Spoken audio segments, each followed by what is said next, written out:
हाँ हेलो बच्चों, आज मैं आपको कुछ बेसिक चीज़ें बताने जा रहा हूँ जो रसायन विज्ञान में जो बच्चे कक्षा 9 और 10 के बच्चे हैं उनको बहुत आवश्यक है। जैसे आपको समीकरण बनाना है, कैसे आप समीकरण बनाना सीखें, तो इनसे चीज़ें जो है कुछ बेसिक नॉलेज आपको मैं देने की कोशिश कर रहा हूँ, ध्यान से सुनें, ठीक है। और इसी तरह से आप अगर कोशिश करेंगे तो आप रसायन विज्ञान की ज़्यादा आप सीखने का उसे प्रयास करेंगे, ठीक है। जैसे मैंने यहाँ पर गिनती लिखी है, जैसे ये लिखा हुआ है सोडियम, Na लिखा है, ये सोडियम का प्रतीक है, 11 उसका परमाणु क्रमांक है। तो sodium, magnesium, aluminium, silicon, phosphorus, sulphur और क्लोरीन, तो उनके परमाणु क्रमांक यहाँ लिखे हुए हैं। तो इससे केवल इतने से आपका काम नहीं चलेगा। तो पहली बात ये है कि आपको ये सोडियम और magnesium, aluminium, silicon, phosphorus, sulphur, chlorine, ये प्रतीक चिन्ह बने हुए हैं। इनके आपको नाम आप कक्षा 6 से पढ़ते आ 7 से पढ़ते आ रहे हैं, 7 में भी आपने पढ़ा था, 8 में भी पढ़ा था, तो उन चीज़ों को आप आता है, ठीक है। तो जब इनके बाद फिर क्या करना चाहिए, थोड़ी सी बात जोड़ता हूँ। जैसे मैंने यहाँ पे लिखा है कि LMNO P, सही है, P Q, यहाँ तक लिखा है मैंने इसमें। अब आप देखिए आवर्त सारणी में 7 आवर्त होते, तो मैंने यहाँ पर लिख दिया 1 2 3 4 5 6 7, ठीक है। बात मैं अपनी आवर्त सारणी से कहना चाह रहा हूँ। तो इसमें 7 आवर्त होते हैं। अब इसमें हम इसका आगे का जो प्रोसेस सीखने के लिए पहले हम इधर चलते हैं। जैसे यहाँ पर 1 लिखा हुआ है, तो आप यहाँ से 1 से यहाँ से एक वाला लिखा है S2, तो हम इसे लिखेंगे 1S2। सॉरी, अब 2 लिखा है यहाँ, तो एक बार ये और फिर एक बार ये, तो 2S2 और 2P6, बस आ गया आपको। अब फिर तीसरा लिखा है, यहाँ तीसरा आवर्त है, तो 1S2 की जगह हमने S2 लिखा, तो तीसरा यहाँ से शुरू करेंगे 3S2, 3P6 और 3D10। अब 4 आ गया, तो वैसे ही लिखेंगे 4S2, 4 ये है, चौथा आवर्त है, तो देखो यहाँ पर 4S2, 4P6, 4D10, 4S2, 4P6, 4D10 और 4F14। निकाल दिया 4F14। अब 4F14 के बाद अब आए 5 नंबर, तो फिर लिखिए 5S2, 5P6, 5D10, 5F14, 5F14। अब फिर 6 में, अब यहां से कम करते चलेंगे, एक कम, तो 6S2, 6P6 और 6D10, एक कम कर दिया हमने। इसी प्रकार से 7 में आवर्त में ये करेंगे 7S2, 7P6, ठीक है। ये आगे आपको बेसिक चीजें समझ में, वैसे किताबों में तो इंटर किताब में दिया, पहले 9th की किताब में आता था। तो अब देखिए, अब ये 7 है, 7 में 8 आपको तीर बनाना, देखिए ये एक ये पहला, दूसरा 2 नंबर, तीसरा नंबर, चौथा, 5वां, 6ठा,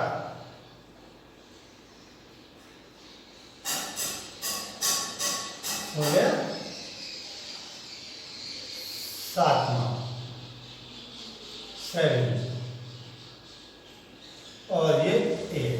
हमारे पास ये 8 तीर बने था, समझ में आ गया आपको, ये 8 तीर।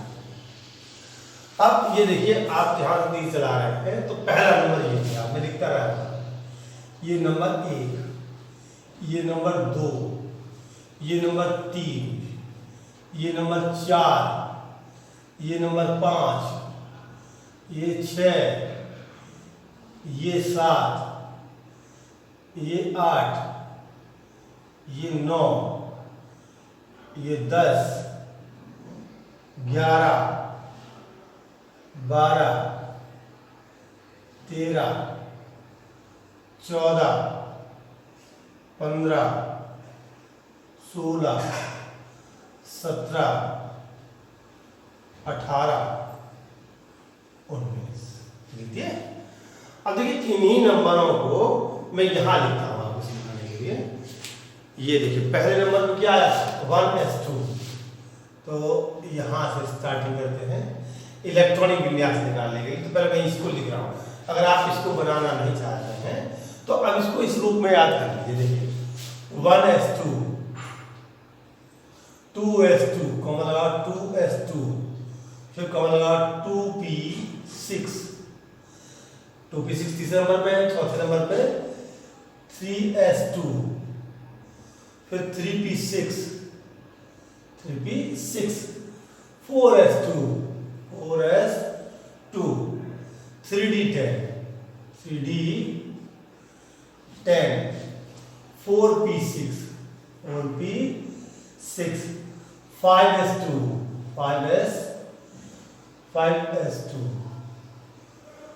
4d10, और 5p6, और 6s2। अच्छा यार ऐसे इसको लिखते जाइए। इसके बाद आएगा 4f40, ठीक है, और 5d10। इसके बाद आपको नहीं दिखाई देगा 5d10, उधर नहीं आएगा। अब इसी को नीचे लिख देते हैं, ठीक है। बचे हुए हमने लिखे 5d10 के बाद हमारे पास आया 5d10, 6p6, 7s2, 5f14, 6d10, और 7p6। ऐसे याद करें। अब इसको ये सुना है, ये 1 2 3 मैंने गिनती लिखी थी, इसको इस तरह से याद करते हैं। इतनी बात सुना गया आपको। अब इसको याद करने का अब नंबर 1 देखिए, आप शुरुआत करते हैं। पहला वर्ड आता इलेक्ट्रॉनिक विन्यास। इलेक्ट्रॉनिक विन्यास लिखना पड़ेगा। ऐसे लिखूं छोटा छोटा, चलो लिखता हूं। इलेक्ट्रॉनिक विन्यास। मैं यहां पर समझता हूं किसी भी चीज को समझने के लिए सबसे पहले केमिस्ट्री में इलेक्ट्रॉनिक विन्यास जानना जरूरी है। अब देखिए इसका परमाणु क्रमांक 11 है। जब इसका परमाणु क्रमांक 11 है तो आप यहाँ गिनिए 2 2 4 और 6 10 और 2 12। यहाँ पे हमने टिक लगा दिया, ठीक है। तो यहाँ पे हमारे 12 हो रहे, हमारा परमाणु क्रमांक कितना 11। हमें याद रखना है 11 ही लिखना है। तो हमने लिखा 1s2, 2s2 और 2p6 और 3s1। अब 2 लिखा है, 2 नहीं लिखे, 1 लिखे, क्या लिखेंगे 1। तो देखिए इस तरह से ये 2 अलग अलग कर दिए। ये मकान नंबर 2 है तो 2 में इतने लोग रहते हैं। 3 नंबर पे ये अलग अलग कॉलोनी बनी थी, ठीक है। अब आप देखिए इसमें अब हमने देखा कि 2 ये आया, 2 यही लिखता हूं समझने के लिए, 2 ये 2 इलेक्ट्रॉन, ये 2 और 6 8 इलेक्ट्रॉन, 8 1 सही है। तो ये आ गया 2 8 1। अब आप देखिए अगर आपको और पता करना है तो यहाँ देखिए 2 में ये S और P, ये 2 उपकोष मैंने यहाँ लिखा हुआ है, इसमें ये उपकोष हो गए। अगर मैं इसको कोष बनाता हूं तो देखिए ये कोष हो गया के से शुरू हुआ था, L और N, ठीक है। KLM, ये कोस होगा, कौन से हो गए KLM, बस हो गया। अब एक ही तत्व के बारे में एक और अगला तत्व देता हूं, इससे याद बना रहा थोड़ा सा आपको। तो KL ये बात समझ। अब नाइन्थ में पूछा था कोस बनाने के लिए, तो आपने कोस समझ गए, कौन सा कोस हो गया, दिखाई ये कौन सा कोस हो गया K, ये कौन सा हो गया L, ये कौन सा हो गया M, ये कोस हो गया। हाँ लिखा है कोस, देखिए ठीक है। अब इसमें अगर उपकोस पूछे जाए तो SPDF ये सब उपकोस है, तो इसमें K कोस पे कितने उपकोस, एक S, L में कितना S और P, और M में कितना है, बस हो गई।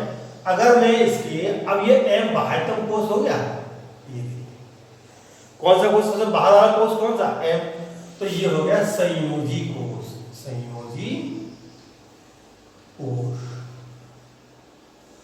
इतनी बात समझ आ गई, यानी कि हम इसको कह सकते हैं बाह्यतम कोश, बाह्यतम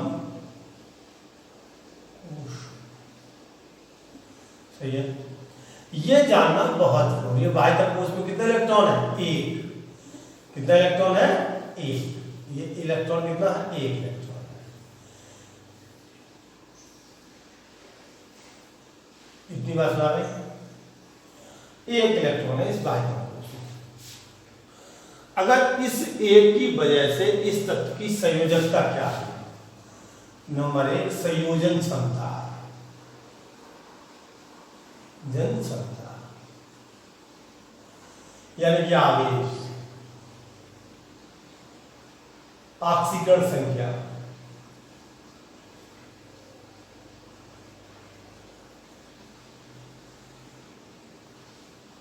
ठीक है। इस तत्व के संयोजी कोश में एक इलेक्ट्रॉन, तो इसकी संयोजकता एक हो गई, यानी कि ये एक इलेक्ट्रॉन खोकर के धनाविशेष हो सकता है, यानी कि एक इलेक्ट्रॉन खोकर के इसको कौन सा आवेश आएगा, एक पॉजिटिव आएगा। इसकी ऑक्सीकरण संख्या भी एक ही होगी, बस आ गई।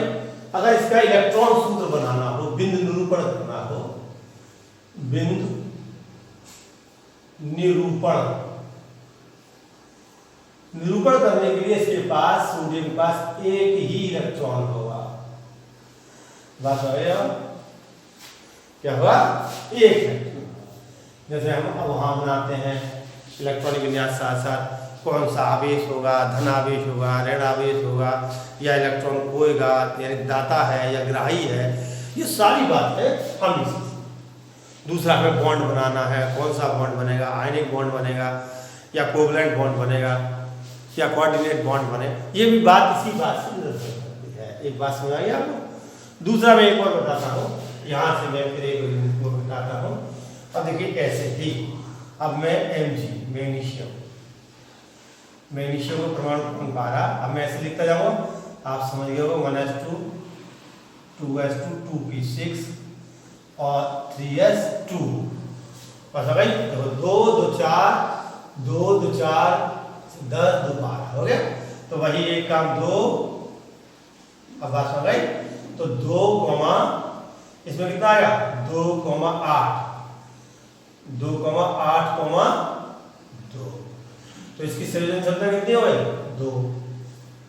इस पे आवेश कौन सा हो गया, 2 positive, 2 unit positive charge. Oxygen संख्या किसकी कितनी है, 2, तो इसका बिंदु पर करोगे तो क्या आएगा, एक बार 2, बस हो गई। यानी कि आप यहाँ पर समीकरण बनाने के लिए हम संयोजन क्षमता इसकी प्लस कर देते हैं, बस प्लस माइनस होती नहीं, समझने के लिए जब हम समीकरण बनानी है तो आपको समझने के लिए हम यहाँ बता रहे हैं प्लस लगा लीजिए। समीकरण को जब हम प्लस माइनस करना सीख जाते हैं तो ऐसा लगता है कि जैसे कि हम वो किसको किसके साथ जोड़ेंगे, यानी प्लस का मतलब यहाँ पर है एक इलेक्ट्रॉन ये खोने की स्थिति में है, इसका मतलब ये है कि 2 इलेक्ट्रॉन खोने की स्थिति में अगर हम माइनस लगाते हैं तो इसका मतलब हुआ कि एक माइनस का चार्ज नेगेटिव चार्ज लगाया तो एक इलेक्ट्रॉन ग्रहण करने की स्थिति में है, ठीक है। अब हमने दूसरा तत्व ले लिया Mg, ठीक है। Mg के बाद आया Al एल्युमिनियम, परमाणु क्रमांक 13, 1s2 2s2 2p6 और 3s2। अब एक इलेक्ट्रॉन जहां ज्यादा हो गया तो 3, अब एक ज्यादा है ना, 2 2 4 10 2 12, अब एक और चाहिए तो हम यहां लिख दिया 3p1। सही है, तो 2 8 और 3, यानी यहां इसका क्या हुआ 2 8 और 3। तो इसके भाई तक कोस में कितने इलेक्ट्रॉन 3 प्लस 3 संयोजन क्षमता है। तो इसमें आवेश कितना Al 1 2 3, ऑक्सीजन संख्या कितनी हुई 3। इसका बिंदु निरूपण जब करेंगे तो Al के भाई तक कोस में 1 2 3। सही है। खोने वाले सब आयन बंद बनाते हैं। एल्यूमिनियम के बाद आता है सिलिकॉन Si, परमाणु क्रमांक 14, 1s2 2s2 2s2 2p6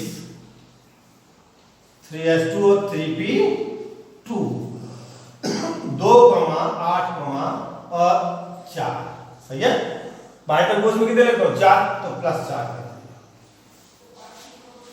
तो इस पर नेगेटिव, इस पर आया कौन सा आया Si, 4 पॉजिटिव चार्ज। बाकी क्या स्टेनस स्टैनिक की बात करेंगे तो वो अगली वीडियो में बात करेंगे, क्योंकि यहां पर आपको केवल बेसिक चीजें सीखनी है जिससे आप आगे बढ़ेंगे। तो ये आया, तो ऑक्सीजन संख्या इसकी मैंने 4 बता दी और इसके बिंदु निरूपण करने के लिए Si के 1 2 3 4। ठीक है। और इसके बाद सिलिकॉन का आता फास्फोरस P15।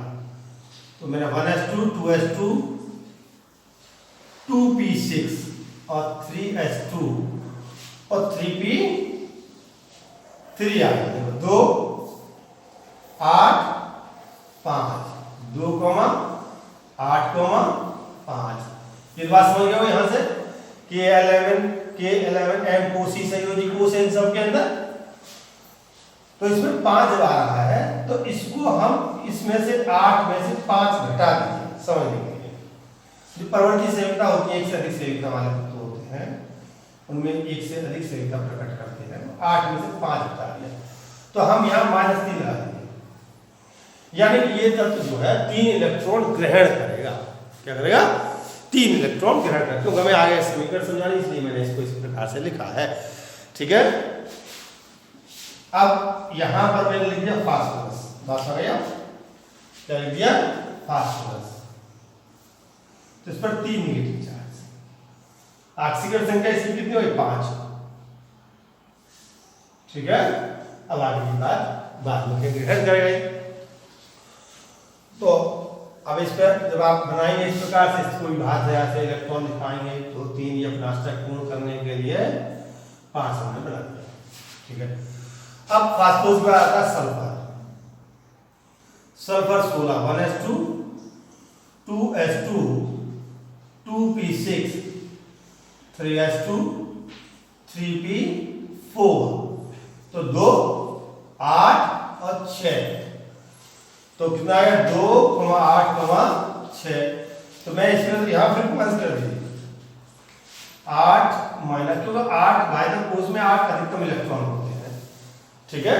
तो अब यहाँ पर बाह्य कोश में 6 इलेक्ट्रॉन, तो इसलिए हम उसमें से घटा देते हैं समझाने के लिए 2।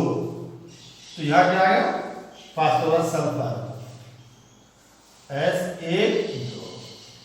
ठीक है। सल्फाइड। सही है। इसी आधार पर वो यूनिवैलेंट होगा, यूनिवैलेंट हो गया, बाइवैलेंट होगा, ट्राइवैलेंट हो गया, टेट्रावैलेंट हो गया। संयोजन क्षमता के आधार पर हम देखेंगे। और ये क्षारीय मूलक हो गए, ये अम्लीय मूलक हो गए, ऋणात्मक जितने भी ये सब अम्लीय मूलक हो गए। तो ये S सल्फर के साथ हमने लगा दिया। ऑक्सीजन संख्या इसकी हमने कितनी कर दी 6 कर दिया। सल्फर पर ऐसे लगा दिए, जगह कम है S 1 2 3 4 5 6। सही है। सल्फर के बाद एक क्लोरीन आता है, बस यहीं पर एक दिया होगा। अब क्लोरीन मैंने लिख दिया यहाँ Cl17 1s2 2s2 2p6 और 3s2 और 3p5। तो भाई को हमारा 2 8 और 7। तो यानी कि यहां आया 2 8 7। यानी कि 8 में से फिर घटा दूं मैं, 8 में 7 घटा दूं बराबर -1। ठीक है, तो अब क्लोरीन के पास नेगेटिव चार्ज कितना -1 और इसकी ऑक्सीकरण संख्या होगी क्लोरीन की 7 और इसके बाह्यतम कोश में इलेक्ट्रॉन होंगे 7। जब आप विनिरूपण करेंगे, हमने बताया ना बॉन्ड बनाना, इलेक्ट्रॉन कौन कौन से बॉन्ड होते हैं वो सब बॉन्ड बनाएंगे, तो आप इसी आधार पर आप सीखेंगे। इतनी बात समझ आ गई आप। अब देखिए मैं यहाँ पर एक जगह कम बची है, मैं यहाँ पर उधर लिखता हूँ समीकरण, नहीं बन रही बात। देखिए यहाँ पर बॉक्स में ऐसे लिखता हूँ, तभी होता है। यहाँ पर दिखाई नहीं दे रहा होगा, यहाँ भी नहीं दिखाई दे रहा। अच्छा ठीक है, तो इसमें ये वजह है। अब जैसे समीकरण बनाने के लिए मैं आपको एक ट्रिक बताता हूँ। जैसे ये सोडियम ये है, तो सोडियम की मैं अगर क्लोरीन के साथ क्रिया कर दूं यहाँ, ठीक है, तो हमारे पास एक यौगिक मिल जाएगा सोडियम क्लोराइड। सोडियम क्लोराइड देखिए यहाँ पर जैसे Na की संयुक्ता बताइए कितनी है, वहां पर देखिए 1 संयुक्ता 1 दिखाई दे रही है ना, तो 1 लिखिए। प्लस का पहले लेना याद रखना, जो प्लस लिखा है इसीलिए मैंने प्लस माइनस लगाया है कि कौन से तत्व को पहले लेना है, ऐसा नहीं। हाँ कुछ यौगिक होते हैं जहाँ पर होगा, पर यहाँ पर अधिकतर आपको अभी 9-10 में सीखना है, इसलिए बेसिक चीजें आपको नहीं आती, कुछ थोड़ा चलेगा। तो सोडियम के बाह्यतम कोश में इलेक्ट्रॉन पहला संयोजन क्षमता 1 हो गई, क्लोरीन की संयोजन क्षमता कितनी है 1। ठीक है, तो ये लो 1, तो क्या बन गया यौगिक सोडियम क्लोराइड। सही है। अब इस प्रकार से बना लेंगे। अगर मैं सोडियम की सल्फर के साथ क्रिया कराता तो देखिए बनता Na, कितनी संयुक्ता है 1, और सल्फर की बोली कितनी है, देखिए सल्फर की कितनी संयोजन क्षमता है 2, माइनस के बाद में लिया, तो सल्फर को लिख दिया हमने 2। तो हमने इसको इस प्रकार से Na2S बन गया यौगिक। ये इस प्रकार से हम Na2S इस प्रकार से हम यौगिक बनाते हैं। अब जब हम इनकी समीकरण बनाने के लिए, तो अगर हमको दूसरा एक और कोई तत्व लेने मान लीजिए मैग्नीशियम सल्फाइड समझाने के लिए, तो मैं इसको मिटा दे रहा हूँ, मैग्नीशियम के साथ क्रिया करा दे रहा हूँ। ठीक है, मैग्नीशियम सल्फाइड Mg